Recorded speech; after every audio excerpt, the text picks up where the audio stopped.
Welcome everyone. I hope I'm audible and welcome to this live stream about AWS Cloud Practitioner. It's a very famous certification and I wanted to, give my thoughts and basically steps on how to prepare for this certification. You could see on YouTube, you could get a lot of videos of people talking about whether you should do this exam and how you should, prepare for it. Um, so I'm going to give you the best way to prepare for this certification. It's pretty simple and pretty easy to do. So we go to this website, which is called Exam Topics. And over here we have AWS Certified Cloud Practitioner actual exam questions where you could basically learn. So suppose we basically have the first question, which is a company plans to use an Amazon Snowball Edge device to transfer files to the AWS cloud. Which activities related to a Snowball Edge device are available to the company at no cost? So the question is basically if a company wants to plan to use an Amazon Snowball Edge device to transfer files to the AWS cloud, and you're basically being asked which activities related to a Snowball Edge device are available to the company at no cost, right? So if I look at this question properly, there's a bunch of questions, and I'm going to provide this link. Um, you have this Snowball Edge device that you're trying to transfer files to the cloud, right? And it's saying which activities related to the Snowball Edge device are available to the company at no cost. Basically, you can use the transfer of data from the Snowball Edge appliance into the Amazon S3. After that, there's a question that says a company has deployed applications on Amazon EC2 instances, right? The company needs to assess application vulnerabilities and must identify infrastructure deployments that do not meet best practices. Now, which AWS service can be the company use to make these requirements? Or now the question again is a company that has deployed applications on Amazon EC2 instances. In the EC2 instances are Amazon Elastic Compute instances. They're like machines, okay, compute engines.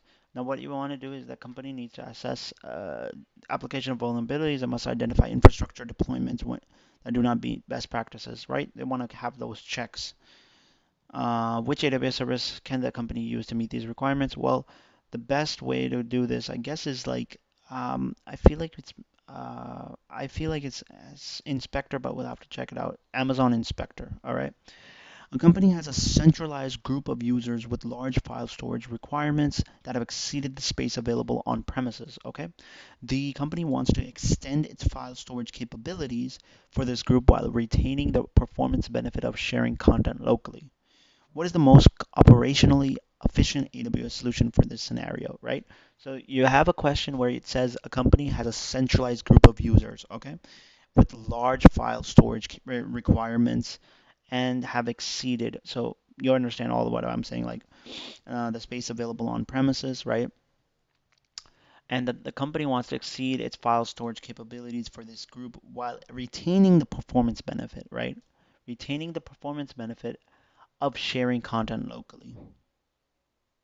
What is the most operational efficient AWS solution to this scenario? So basically, the most efficient solution would be um, move each user's working environment to Amazon Workspaces, set up Amazon Docs. Let's see. Okay, so I would say if you have a centralized group of users with a large file storage requirement and you already exceeded the space available on premises and the company wants basically to extend its file storage capabilities, right, for this group while retaining the performance benefit of sharing content locally, then I would say the most operationally efficient AWS solution for this basic scenario would be to create uh, a it wants to extend its file storage capabilities for this group while retaining the performance benefit. Um, extend its file storage capabilities for this. I wants to extend its file storage capabilities for this group while retaining the performance benefit of sharing content locally.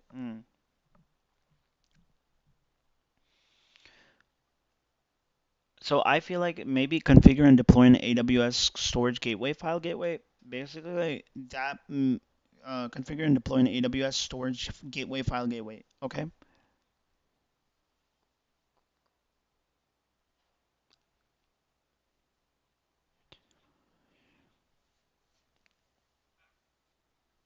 Configure and deploy an AWS storage gateway, file gateway, and connect each user's workstation to the file gateway.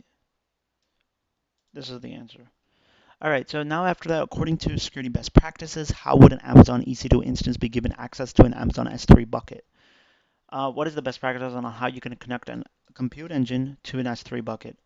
Well, you'd have to modify the S3 bucket policy so that the service can upload it. No, you would have to go to the uh, have the EC2 instance assume a role to obtain the privileges to upload the file. Basically, you go to the compute engine instance and you have to make uh, assume a role basically that it has the privileges to upload the files, right? Now, what happens is which option is a customer responsibility when using Amazon DynamoDB? So I got this Amazon DynamoDB under the AWS shared responsibility model. Well, you'll have the tables, right? So there's access to the Amazon DB tables. You'll have that responsibility. Which option is a perspective that includes foundational capabilities of the AWS Cloud Adoption Framework? AWS Cloud Adoption Framework. Um, Now it's saying what is the perspective that includes foundational capabilities? Uh, which option includes foundational capability? Okay, uh, I think it's governance. Let's see. Yeah, because this is that includes foundational capabilities of the AWS Cloud Adoption Framework. It's governance. All right. After that, we have a company is running and managing its own Docker environment on Amazon EC2 instances. The company wants an alternative to help manage user clusters, scheduling, and environment maintenance. Which AWS service meets these requirements, right? So you're basically saying that a company is running and managing its own Docker environment on Amazon EC2 instances. The company wants an alternative to help manage cluster size, scheduling, and environment maintenance, which AWS service meets these requirements. Before that, let me just see if the stream is actually working. Go back here. And I feel like, yeah, we're in the stream. There are people that are coming by and coming in. But yeah, make sure you leave a chat. Hi there. So yeah, I'm typing in. If there's any questions, feel free to ask. Company is running and managing its own Docker environment on Amazon EC2 instances. Okay. The company wants an alternative to help manage cluster size, scheduling, and environment maintenance. Which AWS service meets these requirements? No, I would recommend the uh,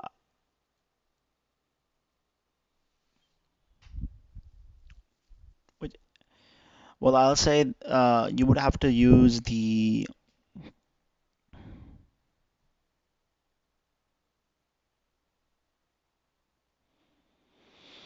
I would say AWS Fargate. I feel like because you're managing your own Docker environment. Docker environment is like those virtual machines.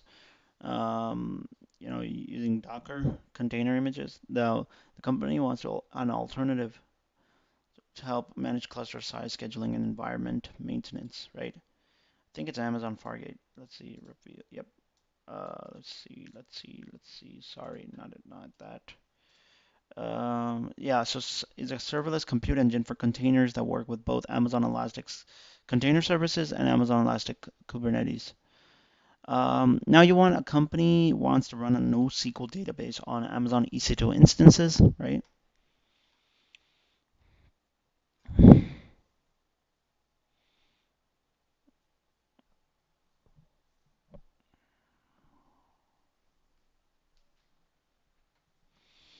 Now this is something that we have to understand over here. You can see over here there's exams of all kinds: Cisco, Microsoft, Google, Oracle, Palo Alto.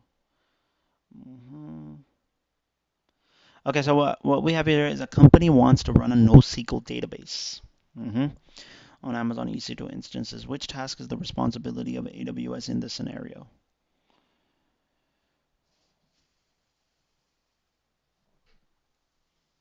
Well, if you look at this properly, and you're saying that a company that wants to run a NoSQL database on Amazon EC2 instances,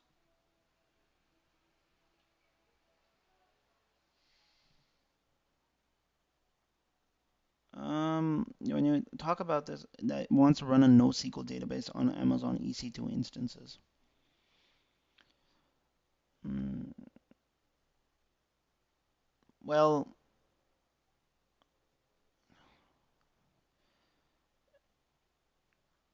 patch the physical infrastructure that hosts the EC, configure the security group firewalls, update and guest the guest operating system of the EC2 instance. I feel like maybe you would patch the physical infrastructure that hosts the EC2 instances. Yeah. Uh,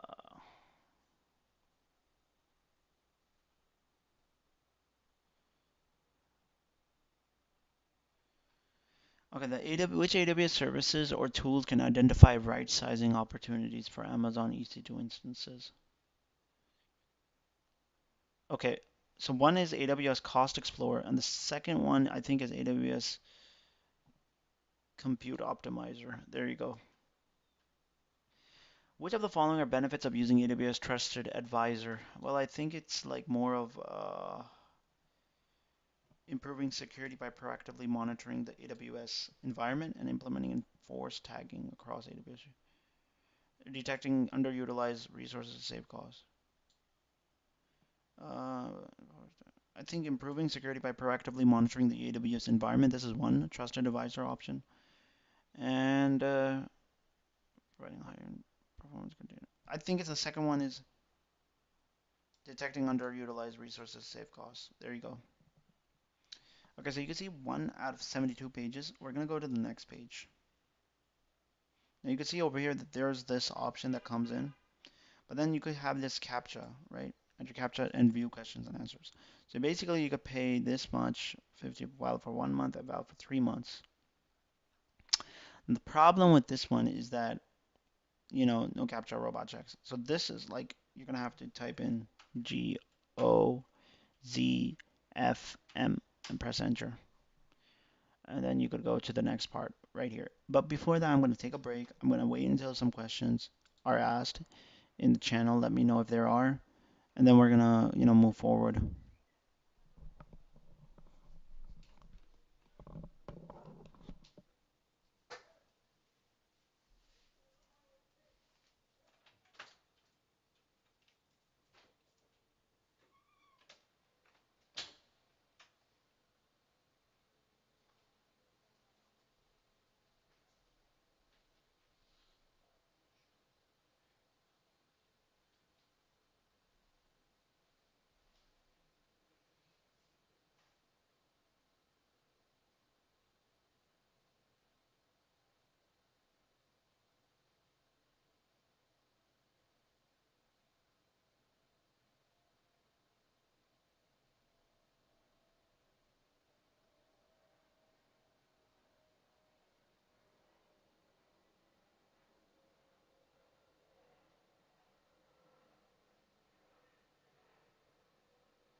Sorry about that, guys.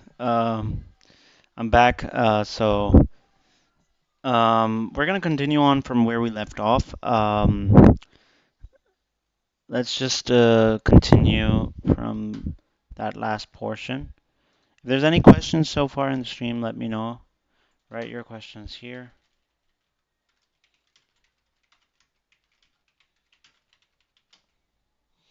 Right?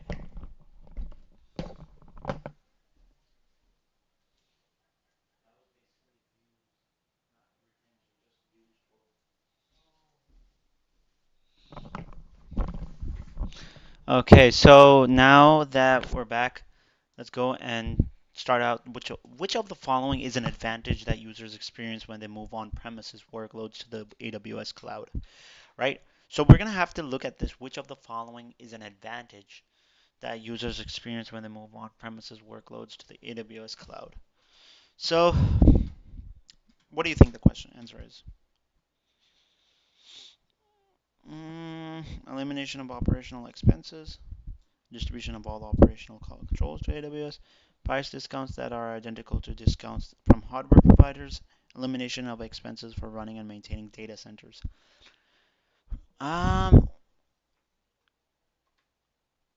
I think so. It's this one,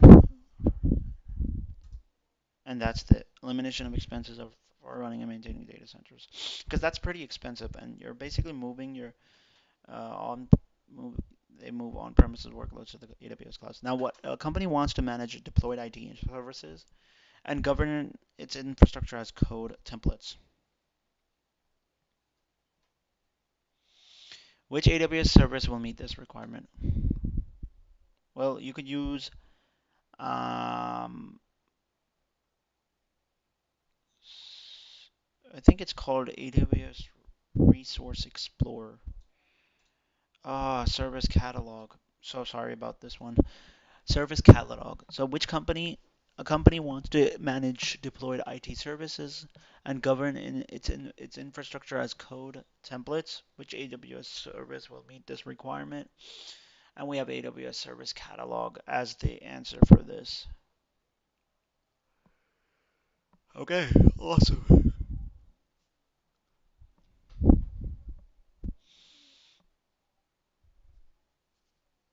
A company wants to manage deployed IT services and govern its infrastructure as code templates. Which AWS service will meet this requirement? And we have AWS Service Catalog as the answer for this. Super cool, super cool.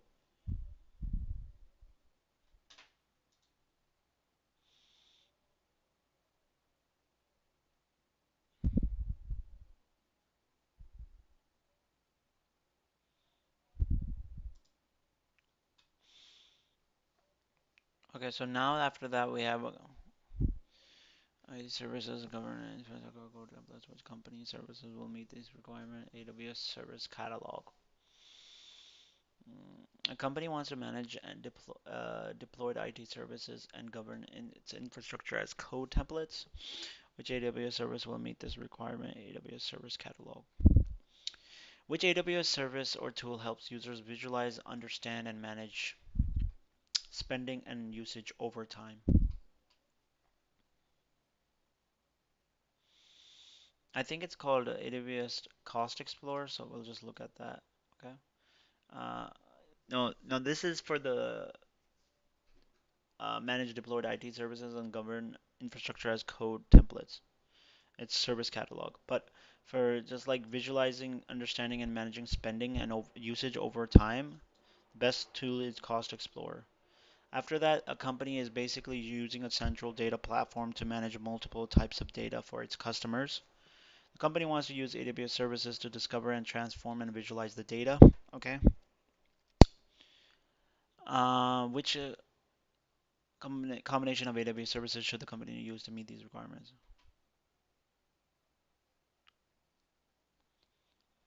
Uh, I would say you could use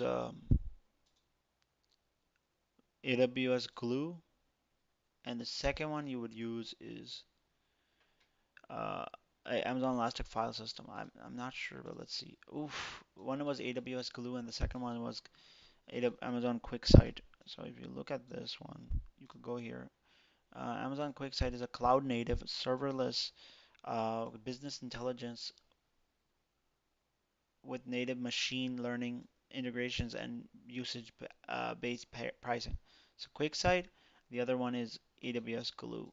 So much providers, so many tools that they have. It's a serverless data integration service that makes it easy to discover, prepare, integrate, and modernize and extract the data. Basically, it is an event-driven serverless computing platform provided by Amazon as part of the Amazon Web Services. It was introduced in August 2017.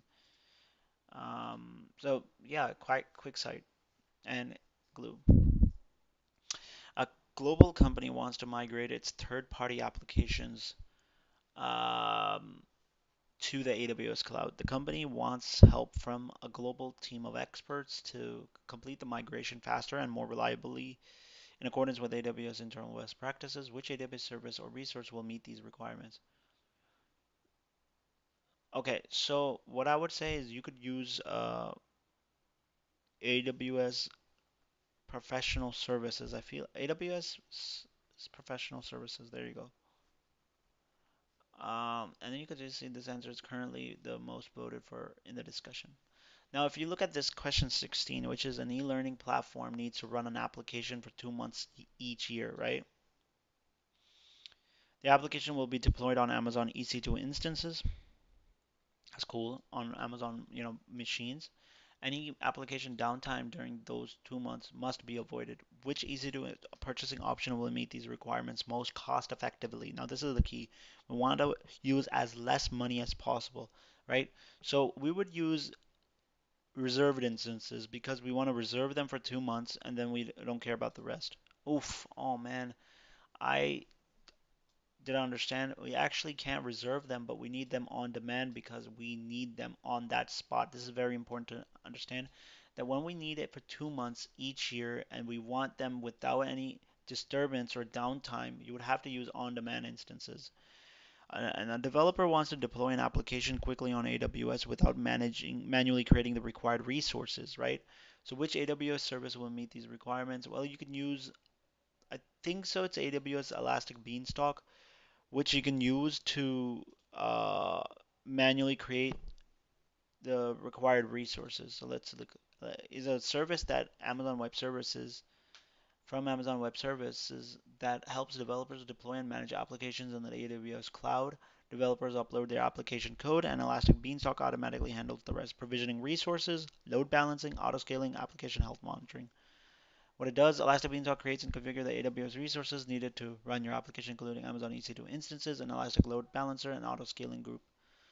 Elastic Beanstalk can help you focus on application design and development, retain full control of the resources, customize the resources as needed. Now, Elastic's supported languages. Elastic Beanstalk supports applications developed with Java, .NET, .NET Core, PHP, Node.js, Python, Ruby, Go, Docker. Support servers. Elastic Beanstalk supports servers such as Apache, Nginx, Passenger, and IIS. Generative AI is experimental. Well, actually, this is pretty cool. You can actually draft it in Gmail as well as Google Docs, and also it's like it. It's pretty cool, pretty nice.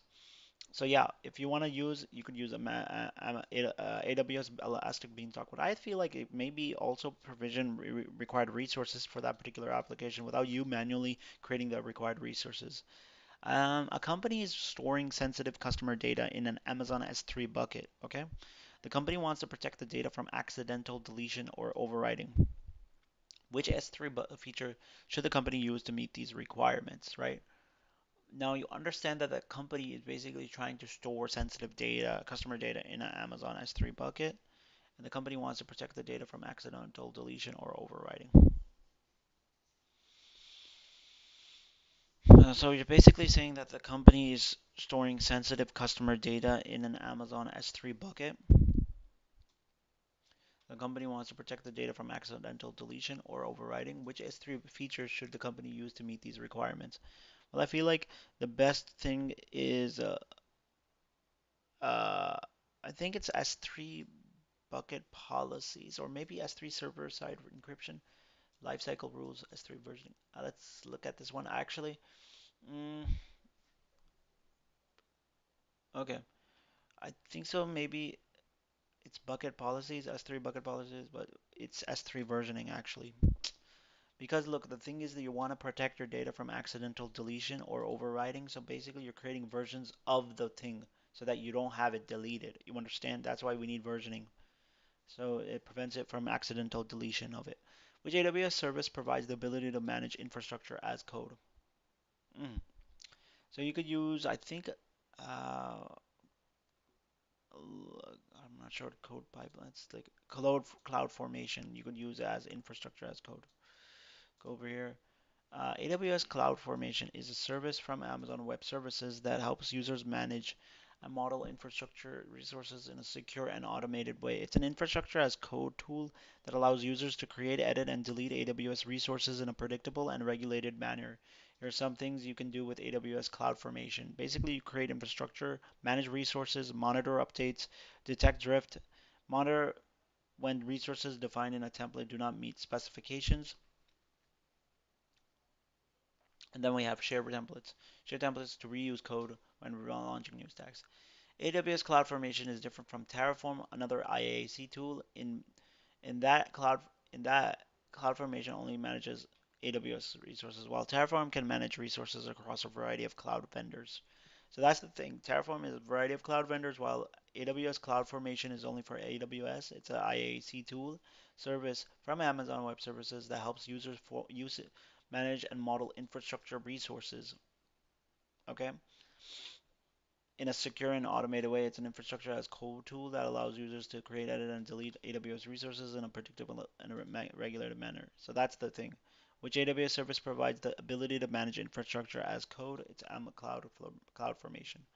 Now, an online gaming company needs to choose a purchasing option to run its Amazon EC2 instances for 1 year. Again, remember when I told you Amazon EC2 instances are basically Amazon Elastic Compute instances, and they're basically types compromise vary. Okay, so what is it? What is an Amazon EC2 instance? It's basically and it's called an Amazon Elastic Compute Cloud. One of Amazon Web Services most well-known services, offers businesses the ability to run applications on the public cloud. An EC2 instance is simply a virtual server in Amazon Web Services terminology. Okay, it's a virtual server. Um, is it an EC2 free? Amazon EC2 is free to try. There are multiple ways to pay for EC2 instances: on demand, savings plans, so reserved instances, and Amazon EC2 spot instances. For more information on how to optimize your EC2 spend, see Amazon EC2 cost and capacity optimization. So the thing what we were talking about was in a gaming company that needs to choose a purchasing option to run its Amazon EC2 instances for a year, right? The web traffic is consistent and any increases in traffic are basically predictable. So the EC2 instances must be online and available without any disruption. Um, which EC2 instance purchasing option will meet these requirements most cost effectively? You will need an on-demand instance. So on-demand instances will give you, sorry, not on demand, but that's basically on demand when you want it for 2 months. But this is like reserved. You'll have to reserve it for 2 months. So I would say this one, reserved instances. Then again, you'll have to go through the captcha. So what's this one? It's U D H D. I think it's called I. So I have to submit it and see. So yeah, if it didn't, it was invalid. So we'll have to check this one out. Probably it was going to be a 1 or something. ABAKVAK. Press enter. Okay, which AWS service or feature allows a user to establish a dedicated network connection between a company's on-premises data center and the AWS cloud, right? Which basic AWS service or feature allows that? Which AWS service or feature allows a user to establish a dedicated network connection between a company's on-premises data center and the AWS cloud? Hmm If you look at this properly, it's saying which AWS service or feature, right, allows a user to basically establish a dedicated network connection between a company's on-premises data center and the AWS cloud. So I would think you would need a AWS, I think it's called Direct Connect. Okay. Now we have which option is a physical is a physical location of the AWS global infrastructure? Well, that's super easy. It's called the region. So it's called the AWS region. A company wants to protect its AWS cloud information, systems, and assets while performing risk assessment and mitigation tasks. Which pillar of the AWS well-architected framework is supported by these goals? You would have to use, um, I think so. It's called operational excellence. Let's see. Security.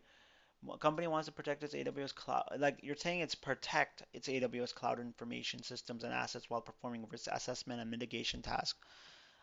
Which pillar of the AWS well-architected framework is supported by these goals? It's basically called security because you're trying to protect your AWS cloud information, right? What is the purpose of having an internet gateway within a VPC? Virtual public cloud or virtual private cloud is basically, which is a configurable to pool of resources in a public cloud environment that provides a level of isolation between organizations. Virtual private clouds are part of the infrastructure as a service category of cloud services. Here are some of the things that you can do with a VPC, virtual private cloud. Specify an IP range, right? Address range. You can define a private IP address space for your VPC, virtual private cloud. Add subnets. You can partition your VPC's IP address space into subnets. Add gateways. You can add gateways to your VPC, associate security groups. You can associate security groups with your VPC, virtual private cloud. Use network address translation. NAT. NAT matches private IP addresses to your public. So basically, network address translation matches private IP addresses to public IP addresses for configuration and with the public internet. And then we have use BGP route configuration. Some providers allow customers to customize BGP routing tables for connecting their VPC with their other infrastructure. Some cloud services providers that offer VPC solutions include Amazon Web Services, Microsoft Azure, Google Cloud, Oracle Cloud Platform, and VMware. So again, what is this? It's basically a virtual private cloud, which is a configurable pool of resources in a public cloud environment that provides a level of isolation between organizations. VPCs are part of the infrastructure as a service tool. Specify an IP range, add subnets, add gateways, uh, associate security groups, use network address translation, matches private IP addresses to public IP addresses for connections with the public internet. Use BGP route configuration. Some providers allow customers to customize BGP routing tables for connecting their VP virtual private cloud with their other infrastructures. Some cloud services providers that offer virtual private cloud solutions include Amazon Web Services, Microsoft Azure, Google Cloud, Oracle Cloud Platform, and VMware. So this is like a diagram I would recommend checking out. AWS VPC sharing.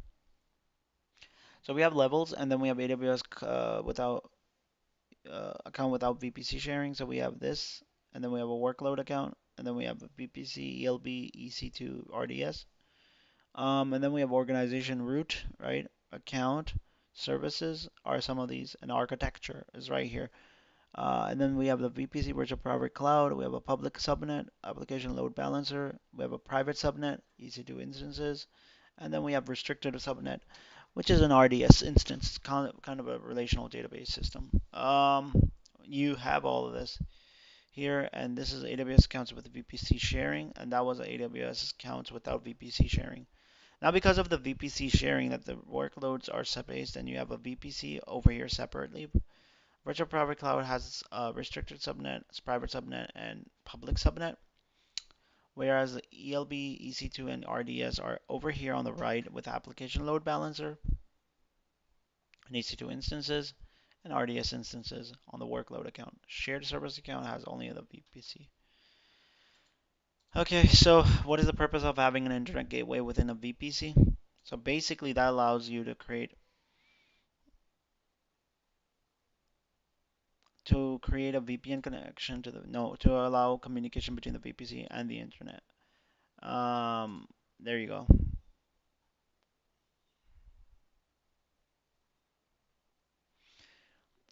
infrastructure private cloud. A company is running a monolithic on-premises application that does not scale and is difficult to maintain. The company has a plan to migrate the application to AWS and divide the application into microservices. Which best practice of the AWS well-architected framework is the company following with this plan? Well, we're basically integrate functional testing as part of the AWS deployment, use automation to deploy changes. I would deploy the application module location and implement loosely coupled dependencies. There you go. That's the thing that we're doing. Implementing loosely coupled dependencies. A company has an AWS account. The company wants to audit its passwords and access key rotation details for compliance purposes. Which AWS service or tool will meet this requirement? Okay.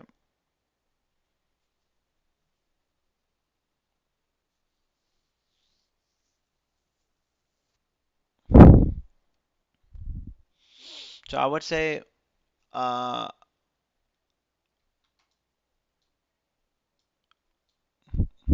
it wants to audit its passwords and access key rotation details for compliance. I think key rotation is basically updating the key and changing the password all the time. Tool service or tool will meet this requirement. You can actually use an, I think so, access and I think it's an audit manager. So this one, AWS audit manager. Uh, oh, it's an IAM credential report. A company has an AWS account. The company wants to audit its password and access key rotation details for compliance purposes. Which AWS service or tool will meet this requirement? And you can use an IAM credential report. So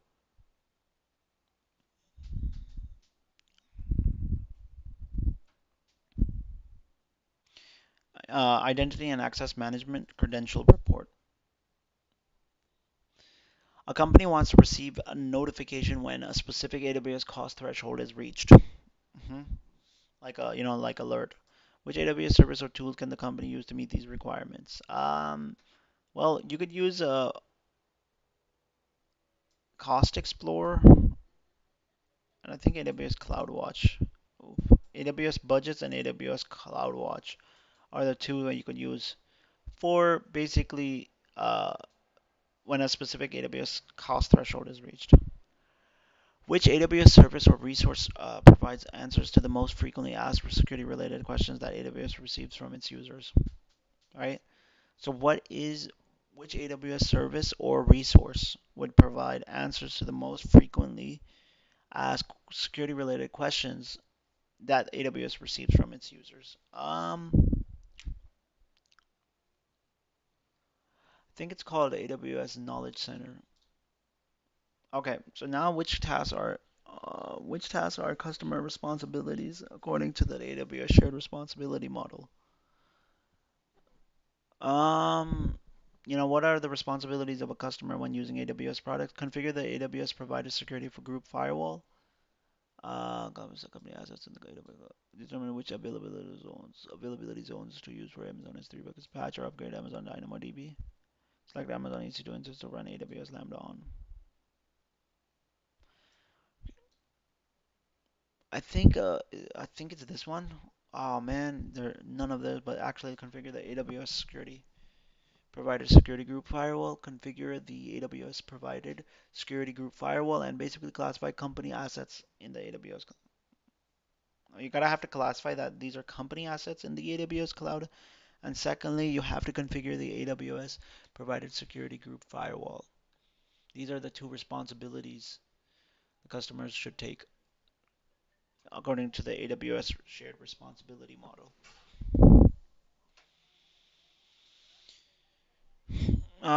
Which of the following are pillars of the AWS well-architected framework? Now, Johanna, you want to basically have, I think it's reliability and operational excellence. Yeah,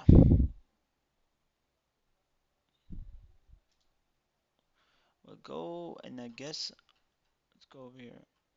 Okay, I don't know. So enter CAPTCHA to view questions and their answers. We'll have L, E, R, Y, E, or F. Lery, and then we have F.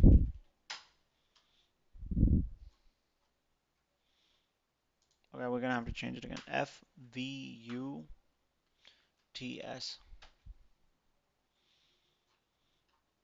Okay, which AWS service or feature is used to send both text and email messages from distributed applications?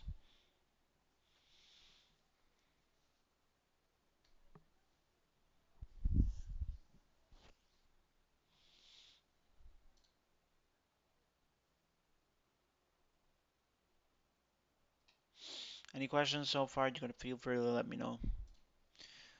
Which AWS service or feature is used to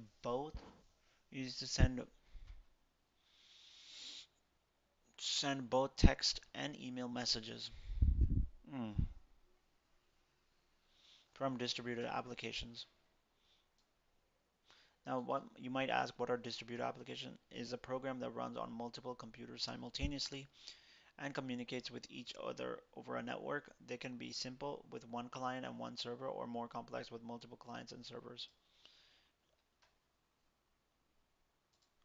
Okay, a distributed application is a collection of computer programs spread across multiple computational nodes. Each node is a separate physical device or software process that works towards a shared objective. This setup is known as a distributed computing system, right? And you can example of this is like client application, read and write, router, and then we have shared one, shard B, shard C, shard A, shard B, and shard C, and then we have sharded sharded collections. We have sharded collection configuration server. Basically, it's a distributed application. So, which AWS service or feature is used to send which service or feature is used to send both text and email messages? You can use which is I think it's called a simple notification service. There you go, Amazon Simple Notification Service (SNS). Uh, Now, a user needs a programmatic access to AWS resources through the AWS CLI or the AWS API. Which option will provide the user with the appropriate access? AWS Key Management System keys, SSH public keys, access keys, Amazon Inspector. I feel like it's access keys because a user needs programmatic access to AWS resources, the AWS CLI or AWS API. Which option will provide the user with the appropriate access? You can use the access keys to do that. A company runs thousands of simultaneous simulations using AWS Batch. Now, AWS Batch is another service, right? So let's go here, and it says over here, fully managed batch processing. AWS Batch is a fully managed batch process computing service that plans, schedules, and runs your containerized batch ML. Uh, each simulation is stateless, is less, is fault tolerant, and runs up for 3 hours. No, I think it's fault tolerant. I think it's like fault tolerant means like it doesn't have faults. Tolerance is the ability of a system to keep working even when some of its components fail. This can apply to computer networks, computer systems, networks, or cloud clusters, and more. Fault tolerance is important for ensuring that critical applications and systems remain available and that business continuity is maintained. It's achieved by designing systems with built-in capabilities to handle hardware and software failures. All right. These capabilities can include backup components, multiple instances, load balancers, software, or a combination of both can be used to handle faults. Load balancers can also be used to help with fault tolerance. Fault tolerance is basically a process that enables an operating system to respond to a failure in a hardware or software. This fault tolerance definition refers to the system's ability to continue operating despite failures or malfunctions. Now, a company runs thousands of simultaneous simulations using AWS Batch. Each simulation is stateless, is fault tolerant, and runs for up for up to 3 hours. Which pricing model enables the company to optimize costs and meet these requirements? Uh, and runs for up to 3 hours. Well, you could use, I think so, on spot instances. Let's see, spot instances. Now you just want to check this out. So in AWS EC2, spot instance is an unused EC2 instance which is available for less than the on-demand price. Spot instances are up to 90% cheaper than on-demand instances, which can significantly reduce your EC2 costs. A spot instance is the hourly rate for a spot instance. Price is the hourly rate. I think it's like a short for AWS EC2 spot instances are unused compute capacity in the AWS cloud available to you at steep discounts compared to on-demand prices, right?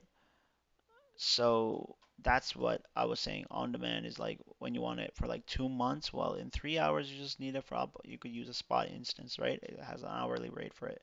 What does the concept of agility mean in AWS cloud computing? I feel like agility is kind of like the speed at which AWS resources are implemented, the speed at which AWS creates new AWS regions, the ability to experiment quickly, the elimination of waste capacity, the low cost of entry into cloud computing. I think I think it's like this one, but yeah, we had to select two. The agility to experiment click quickly. Mm, and the last one over here was like reserved instances, on-demand instances. Reserved are like you already know that you have to do that. While on-demand instances are reserved instances are like for 2 months, while on-demand you need them right now. While dedicated instances are kind of like dedicated instances are Amazon EC2 instances that run in a VPC virtual private cloud on hardware that's dedicated to a single customer. Your dedicated instances are physically isolated at the host hardware level from instances that are being belong to other. Dedicated instances are Amazon EC2 instances that run on a virtual private cloud on hardware that's dedicated to a single customer. Okay, that kind of. Okay, so after that we have a company needs to block SQL injection attacks. How do we do that? Which AWS service or feature can meet this requirement? I feel like maybe AWS WAF can block SQL injection attacks. Web application firewall. Okay.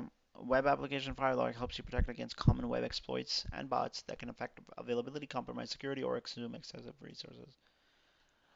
Which AWS service or feature identifies whether an Amazon S3 bucket or an IAM role has been shared with an external entity? Now we gotta understand this. That which AWS service or feature identifies whether an Amazon S3 bucket or an IAM role has been shared with an external entity.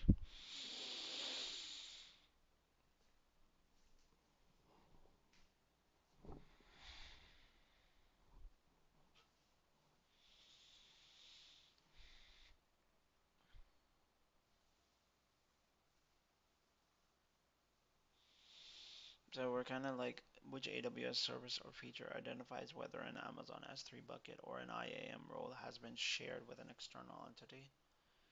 Um, let's just check it out. What's happening here? Yeah, we're kind of like jumping up and down.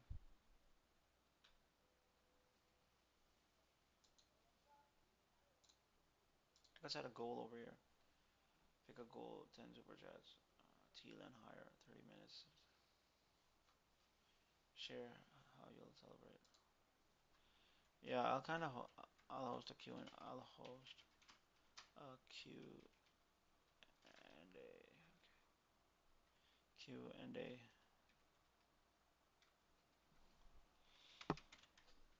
session.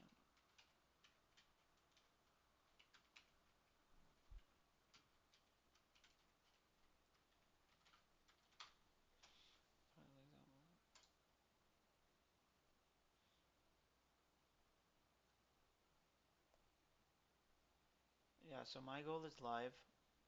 Goal created, coding club, we just started a goal. If I could make that goal, I'll create a Q&A session afterwards, all right? Of all these questions and see if you guys are ready for it or not.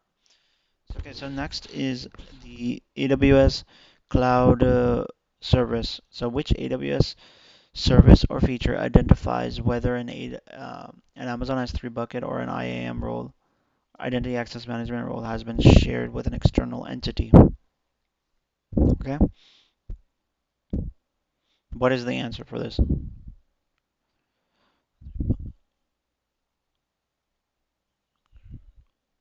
You could use it. I think it's called Access Analyzer.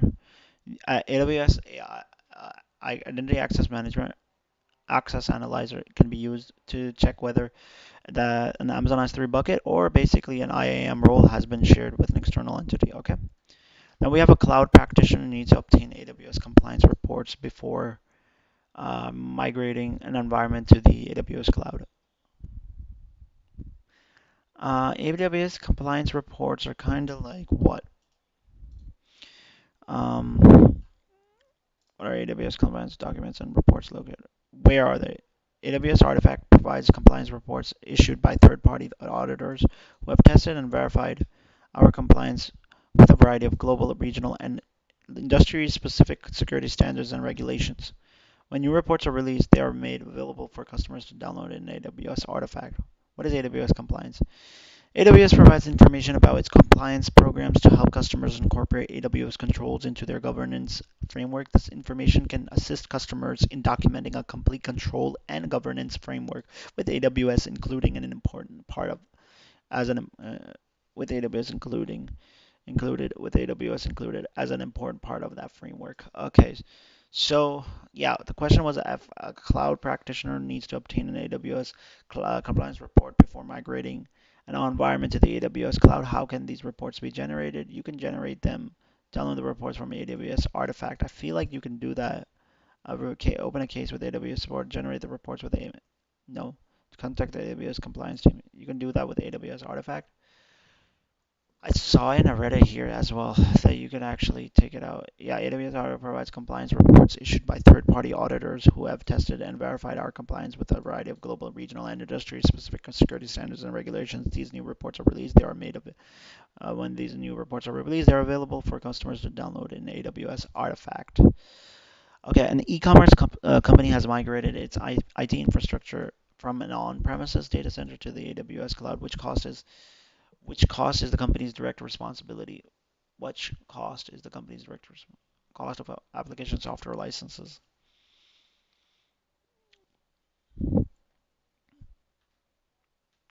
Cost of application infrastructure on AWS, cost of power on the AWS service, cost of physical infrastructure for the AWS data center, physical security. I think the cost of hardware infrastructure. It's cost of application software. Like an e-commerce company has migrated its IT infrastructure from an on-premises data center, which cost is the company's direct responsibility. Okay, so basically, what is the responsibility of the company? It has to have to pay for the application software licenses. Okay, now a company setting up an AWS identity and access management uh, on an AWS account, which recommendation complies with IAM security best practices? Use account root user access keys for administrative tasks. Grant broad permissions so that all company employees can access the resources they need. Turn on multi-factor authentication for added security during the login process. Avoid rotating credentials to prevent issues in production plant. Access keys for I think that one, turn on multi-factor authentication for added security during the login. I feel like this is like the best thing. A company is basically trying to setting up AWS identity and access management on an AWS account, and you gotta have to turn on the multi-factor authentication. Then elasticity in the AWS cloud refers to which of the following? Think as maybe like flexibility, so the pay as you go billing model. No, the ability to right size resources as demand shifts. That's one. How how easily resources can be procured when they are needed. Procured. Procure. Procure is basically like to obtain, procure.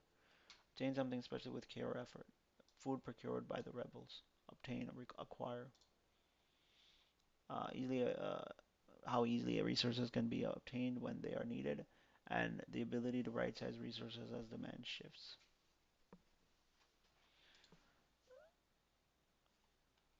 Now, we need to go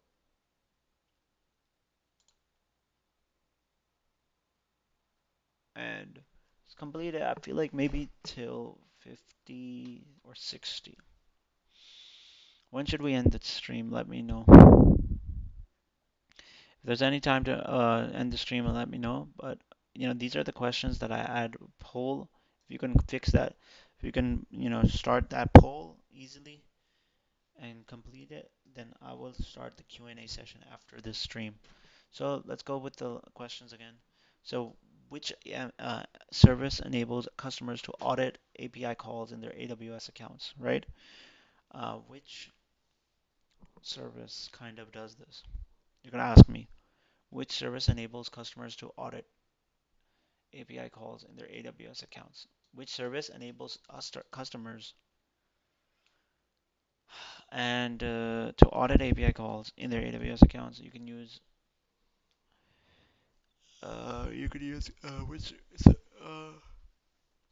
you can use what? CloudTrail, Trusted Advisor, Inspector. I feel like CloudTrail. Okay. Which service enables customers to audit API calls in their AWS accounts? CloudTrail. What is customer responsibility when using AWS Lambda according to the AWS shared responsibility model? What is the Lambda again? So let's look at it. I think it was like it's a cloud computing service from that allows customers or developers to run code without managing compute resources. It's an example of a serverless architecture and a popular cloud computing concept called function as a service. Here are some things you need to know about AWS Lambda. AWS Lambda runs code in response to events, such as a user adding an item to a shopping cart. It automatically manages the compute resources needed for the code to run. AWS Lambda has three components. It has a function, configuration, and event source. Function, the code that performs the task. Configuration specifies how the function is executed. Event source triggers the function, which can come from AWS services or third-party service. When to use it, AWS Lambda is ideal for applications that need to scale up quickly and down to zero when not in demand. For example, you can use Lambda to process files in real time after an upload to Amazon Simple Storage Service S3. Amazon Simple Storage Service upload. Okay. So what is a customer responsibility when using AWS Cloud, or what is a customer responsibility when using AWS Lambda according to the AWS Cloud shared responsibility model? That's the question here. What is a customer responsibility um, when using AWS Lambda according to the AWS shared responsibility model? Managing the code within the AWS function, confirming that the hardware is working in the data center. No, we don't need to know that. Patching the operating system, shutting down Lambda functions when they are no longer in use. I feel like managing, maybe this one, I feel like okay, managing the code within the Lambda function.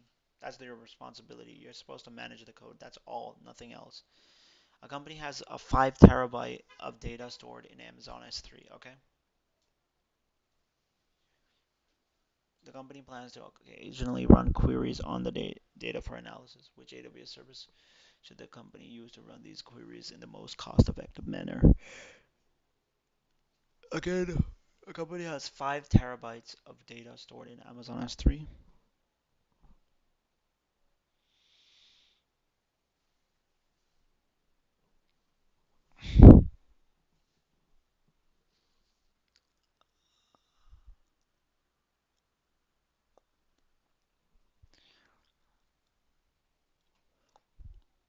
Are you guys still with me?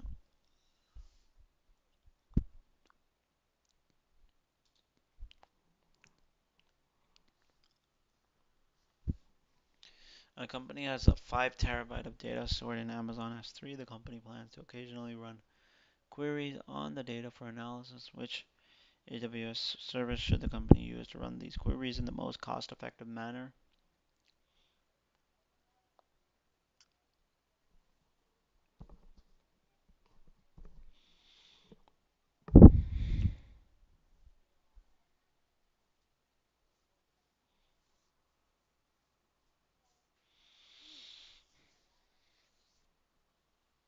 Okay, now a company has 5 terabyte of data stored in Amazon S3. The company plans to occasionally run queries on data for analysis. Which AWS service should the company use to run these queries in the most cost-effective manner?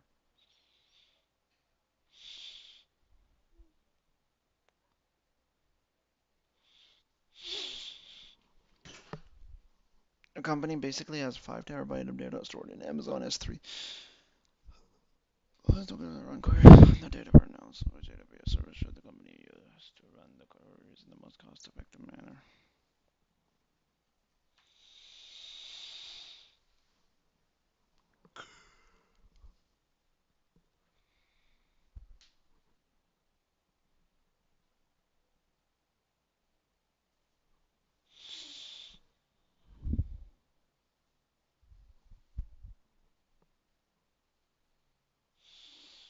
The company has 5 terabyte of data stored in Amazon S3. Oh, we can't do this. But yeah, a company has 5 terabyte of data stored in Amazon S3. That's amazing. Simple cloud storage, whatever. Uh, says over here somewhere. Amazon Simple Storage Service S3.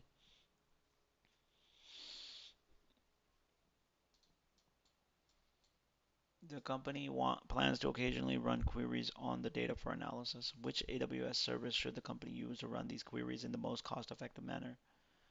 I think Athena, Amazon Athena. Let's look at this. Amazon Athena is a serverless interactive analytics service that provides a simplified and flexible way to analyze petabytes of data where it lives. Athena, okay. Which AWS service can be used at a no additional cost? I think it's cloud organizations, AWS organizations. Which AWS cloud adoption framework capability belongs to the people perspective? I think uh, um, you can use which AWS cloud adoption framework capability belongs to the people perspective. You can use data arc.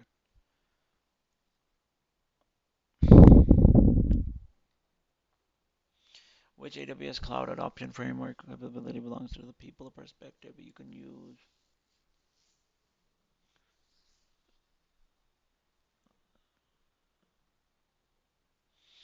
which AWS cloud adoption framework capability belongs to the people perspective. You can use cloud.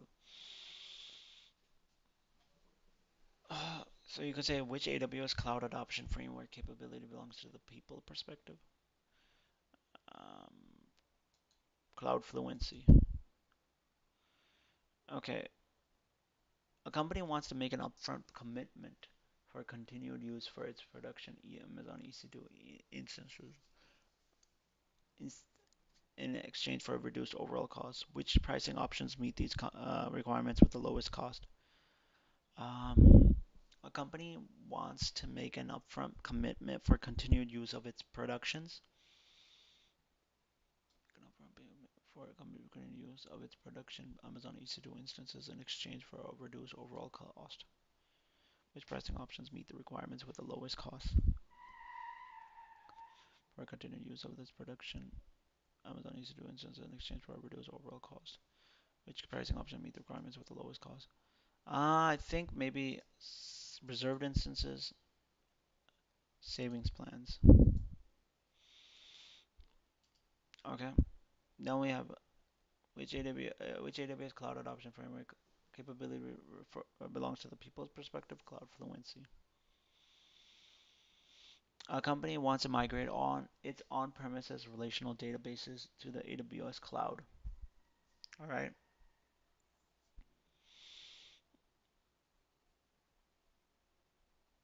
company wants to migrate its on-premises relational databases to the AWS cloud. The company wants to use infrastructure as close to its current geographical location as possible. Which AWS service or resource should the company use to select its Amazon RDS deployment area?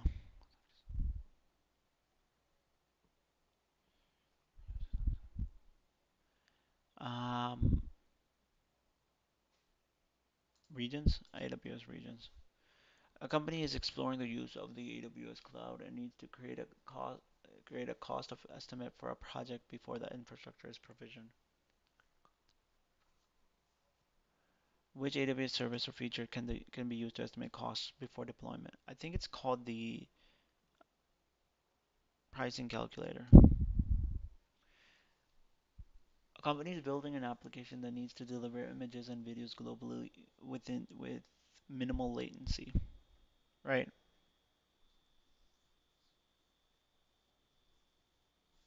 Which approach can the company use to accomplish this in a cost-effective manner?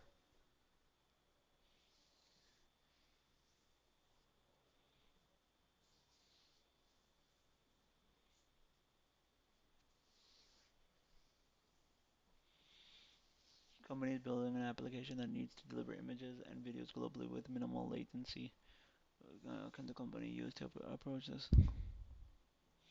A company is building an application that needs to deliver images and videos globally with minimal latency. Which approach can the company use to accomplish this in a cost-effective manner? Company is building an application that needs to deliver images and videos globally with minimal latency. Okay. Uh,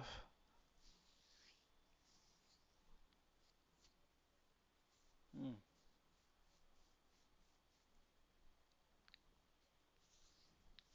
Which approach can the company use to accomplish this in a cost-effective manner?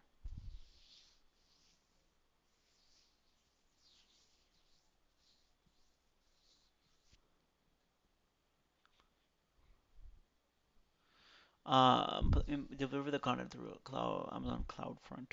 Store the content in Amazon S3 to cross-region implement a VPN across multiple AWS regions. I don't know this one. Deliver the content through Amazon CloudFront. Which option is a benefit of the economies of scale based on the advantages of cloud? Which option is a benefit of the economies of scale based on the advantages of cloud computing?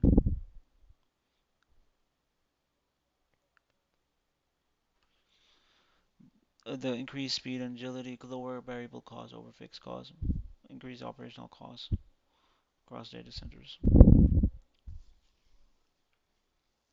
Which option is a benefit of economies of scale? Which option is a benefit of the economies of scale based on the advantages of cloud computing? Increase operational costs across data center, lower variable costs over fixed costs, lower variable costs over fixed costs. And we'll just go through this CAPTCHA one more time. YCP and Q. OQLBKJ.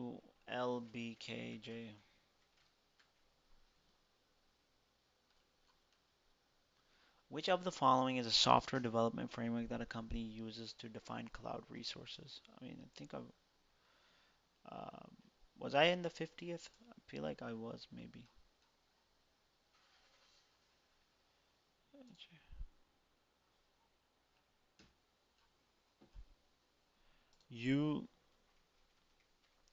UAKDR. Okay, which of the following is a software development framework that a company can use to define cloud resources as code and provision the resources through AWS Cloud Formation? Right? What can a company use?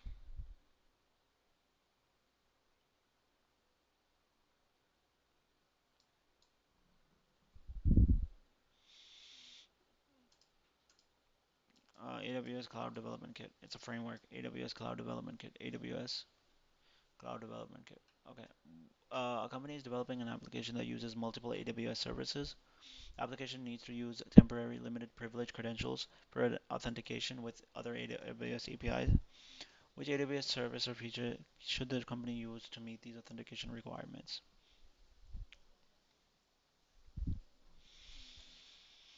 Need to use temporary limited privilege credentials for authentication with other AWS APIs. Which AWS features or service or feature should the company use to meet these authentication requirements? API gateway, AWS Security Token Service, AWS Security Token Service. A company is developing an application that uses multiple AWS services. The application uses needs to use temporary limited privilege credentials for authentication with other AWS. The application needs to use temporary limited privilege credentials. Okay. Application using the application needs to use temporary limited privilege credentials for authentication with other AWS APIs. Temporary limited privilege credentials for authentication with other APIs. So you could go over here and you could check over here with Amazon Athena, um, serverless interactive analytics service that provides a simplified and flexible way to analyze petabytes of data where it lives. Now, if you go over here, we could see a company is basically trying to develop an application that kind of uses multiple AWS services. The application basically needs to use a temporary limited privilege credentials for authentication with other AWS APIs. Which AWS service or feature should the company use to meet these authentication requirements? You would kind of use AWS STS, which is kind of like security token service. Um, After that, we have which AWS service is a cloud, which AWS service is a cloud security posture management as CSPM, a service that aggregates alerts from various as so basically which AWS service which AWS service is a cloud security posture management? Which AWS service is a cloud security posture management service that aggregates alerts from various AWS services and partner products in a standardized format? We could say Security Hub, AWS Security Hub. Which AWS service is always provided at no charge? I think it was Amazon AWS Identity Access Management. To reduce costs, and a company is planning to migrate a NoSQL database to AWS. Which AWS service is fully manageable? Which AWS service is fully managed and can automatically scale throughput capacity to meet database workload demands? Uh, DynamoDB. Uh, to reduce companies planning to migrate a NoSQL database to AWS. Which AWS service is fully managed and can automatically scale through capacity to meet database workload demands? Amazon DynamoDB. Okay, so which company is using Amazon? Which company is using Amazon DynamoDB? A company is using Amazon DynamoDB. Which task is the company's responsibility according to the AWS shared responsibility model?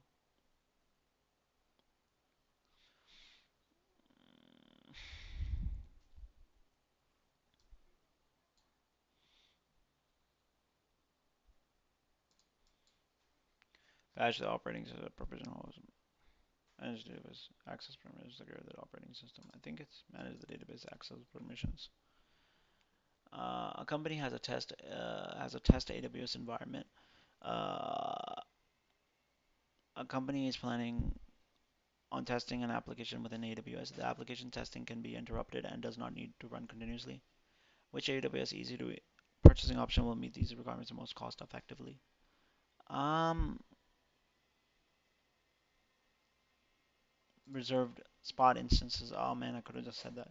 Which AWS service gives users the ability to discover? Which AWS service gives users the ability to discover and protect sensitive data that is stored in Amazon S3 buckets?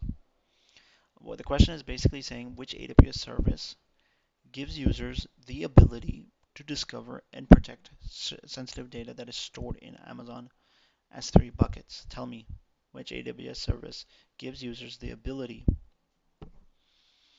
discover and protect sensitive data that is stored in Amazon S3.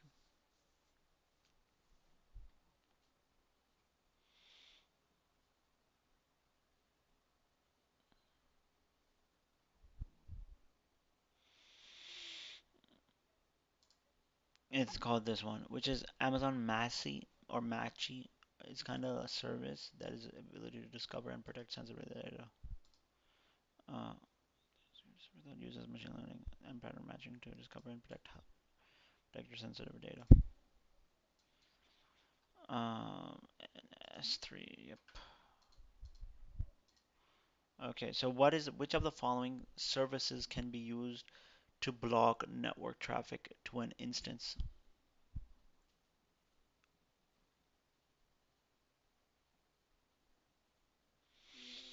Which of the following services can be used to block network traffic to an instance?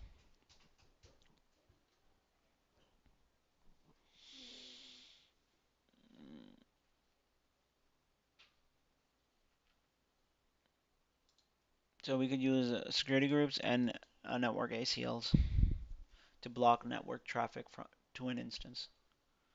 Which AWS service can identify when an Amazon EC2 instance was terminated?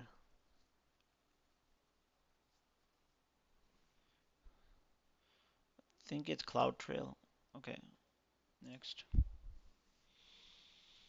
This could be our last one, so I'm gonna have to CH, E, or F, D, and then X.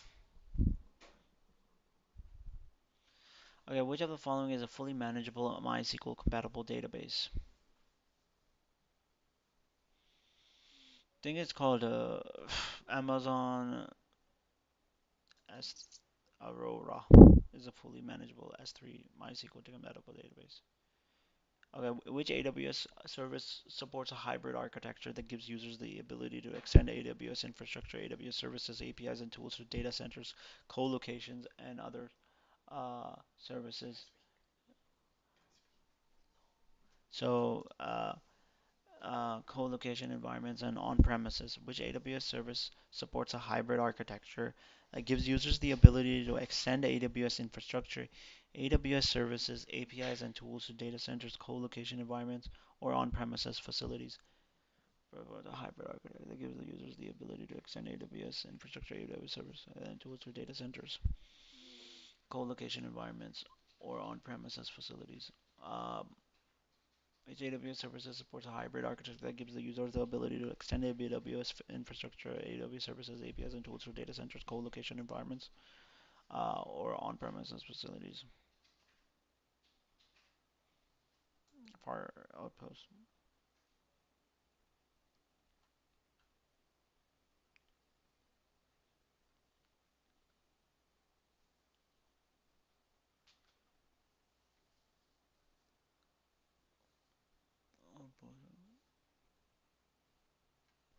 Which AWS service can run a managed PostgreSQL database that provides online transaction processing?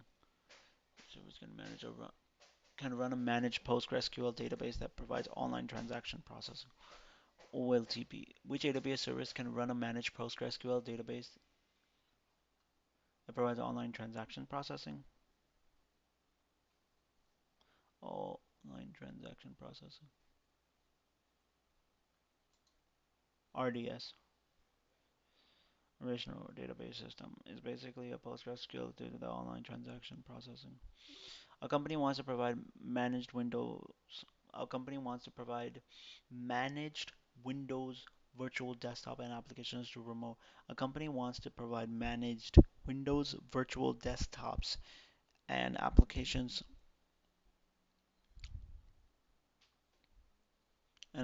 to its remote employees over secure network connections. Which AWS services can the company use to meet these requirements? Manage Windows virtual desktops and applications.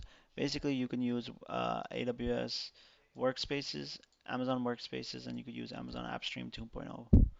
Uh, Now, the next thing that we need is a company wants to monitor for misconfigured security groups that are allowing unrestricted access to specific ports. Which AWS service will meet this requirement? So a company wants to monitor that for misconfigured security groups that are allowing unrestricted access to specific. Which AWS service will meet this requirement? I think you could use it. AWS Trusted Advisor. A company wants to monitor for misconfigured security groups that are allowing unrestricted access to specific. A company wants to monitor for misconfigured security groups. So you could use Trusted Advisor to check that all out. Which AWS service is a key value database that provides sub-millisecond latency on a large scale? I think you could talk about Amazon DynamoDB. That's one of the fastest. And next one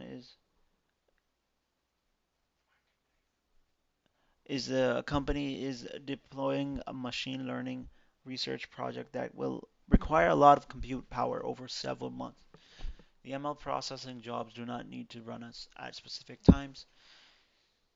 You kind of have which Amazon EC2 instance purchasing option will meet these requirements at the lower level. So a company is kind of trying to deploy a machine learning research project that will require a lot of compute power over several months. Um, a company is deploying a machine learning research project that will require a lot of compute power over several months. The ML processing jobs do not need to run at specific times. Which Amazon EC2 instance purchasing option will meet these requirements at the lowest cost? Well, it does not need to be at specific times, several months. You can use, I think, reserved spot instances. Mm. Which AWS services or features provide disaster recovery solutions for Amazon EC2 instances? Okay, disaster recovery solutions for Amazon EC2 instances. Disaster recovery solutions.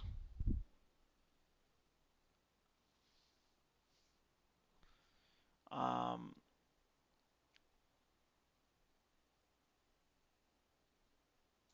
Amazon Elastic Block Store, disaster EBS snapshots, and then we have Amazon Machine Images. Amazon Machine. Okay, a machine images and snapshots. Images and snapshots. Just remember like that. Which AWS service provider command line access? Which AWS service provides command line access to AWS tools and resources directly from a web browser? I think it's called a AWS Cloud Shell. And the last thing is what a network engineer needs to build a hybrid architecture, hybrid cloud architecture, okay? Connecting on-premises networks to the AWS cloud using AWS Direct Connect. The company has a few VPCs, virtual private clouds, in a single AWS region and expects to increase the number of VPCs to hundreds over time. Which AWS service or feature should the engineer use to simplify and scale this connectivity as the VPCs increase in number?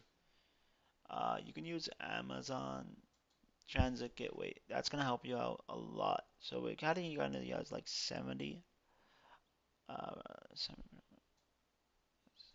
7 out of the 72. I guess that's pretty much it. HPXTK. I would say that's pretty much it with this one. We kind of could have went to 71. The thing is, there's more than 719 questions.